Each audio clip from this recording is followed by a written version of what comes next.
సామాజిక సేవ కార్యక్రమాల్లో తదేకం ఫౌండేషన్ ద్వారా అందిస్తున్న సేవలు ఎంతో అభినందనీయమని జనసేన పార్టీ పీఎస్సీ చైర్మన్ రాష్ట్ర పౌర సరఫరాల శాఖ మంత్రి నాదెండ్ల మనోహర్ పేర్కొన్నారు. కాకినాడ కులైచేరు పార్కు వద్ద గల కళాక్షేత్రంలో దివ్యాంగులకు తదేకం ఫౌండేషన్ సహకారంతో ట్రైసైకిల్ పంపిణీ మరియు ముఖ్యమంత్రి సహాయ నిధి చెక్కుల పంపిణీ కార్యక్రమాలు నిర్వహించారు.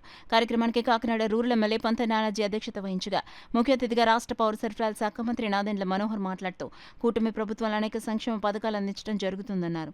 కూటమి ప్రభుత్వం ఏర్పడిన తర్వాత 630 కోట్ల రూపాయలకు పైగా ముఖ్యమంత్రి సహాయ నిధి నుండి అందజేయడం జరిగిందని తెలిపారు. వైసీపీ ప్రభుత్వ హయాంలో ముఖ్యమంత్రి సహాయ నిధి నుండి పేదలను ఆదుకోవడంలో మాజీ ముఖ్యమంత్రి జగన్మోహన్ రెడ్డి విఫలమయ్యారన్నారు. అనంతరం మాజీ డీఎస్పీ కడలి వెంకటేశ్వరరావు జనసేన పార్టీలో చేరారు. ఈ కార్యక్రమంలో జనసేన పార్టీ నాయకులు, కార్యకర్తలు తదితరులు పాల్గొన్నారు. ఎవరికి సహాయం అందించాలన్నా కూడా స్పందించే మనస్తత్వం ఉండాలి. గతంలో కూడా మీరు చూశారు, ప్రభుత్వంలో ఉన్నా ప్రతిపక్షంలో ఉన్నా ఒకే విధంగా ఆపద కలిగిన కుటుంబాన్ని ఆదుకునే మనస్తత్వం గౌరవనీయులు ఉప ముఖ్యమంత్రి పవన్ కళ్యాణ్ గారికి, అదేవిధంగా ఈ కార్యక్రమానికి చాలా లోతుగా ఆలోచించి గౌరవ ముఖ్యమంత్రి గారు చంద్రబాబు నాయుడు గారు ఈ ఆన్లైన్ సిస్టమ్ ఏర్పాటు చేసి గౌరవ శాసనసభ్యుల ద్వారా దాదాపు ఇప్పటి వరకు 630 కోట్ల రూపాయలు రాష్ట్ర వ్యాప్తంగా అనేక మంది పేద ప్రజల్ని ఆదుకునే విధంగా ఒక కాకినాడ రూరల్ నియోజకవర్గంలోనే 54 లక్షల రూపాయలు ఈ విధంగా ఆదుకోగలిగాం.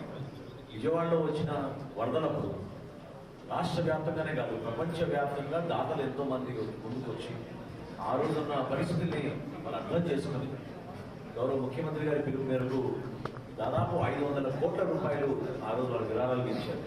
సో ఈ సందర్భంగా మనస్ఫూర్తిగా దాతలందరినీ మేము నమస్కరించుకుంటూ ధన్యవాదాలు తెలుపుకుంటున్నాం.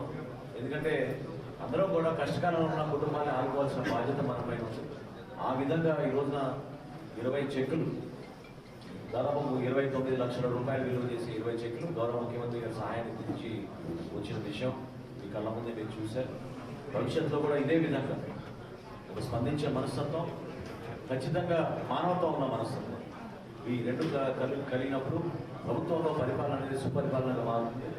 గౌరవ ముఖ్యమంత్రి గారికి, చంద్రబాబు నాయుడు గారికి ప్రత్యేకంగా ధన్యవాదాలు తెలుపుకుంటూ ఈ కార్యక్రమాల్లో మేము అందరం పాల్గొనడం వాళ్ళ అదృష్టంగా భావిస్తాం. మాకు అవకాశం కల్పించినందుకు పంత నానాజీ గారికి మరొకసారి ప్రత్యేక ధన్యవాదాలు తెలుపుకుంటూ నమస్కారం.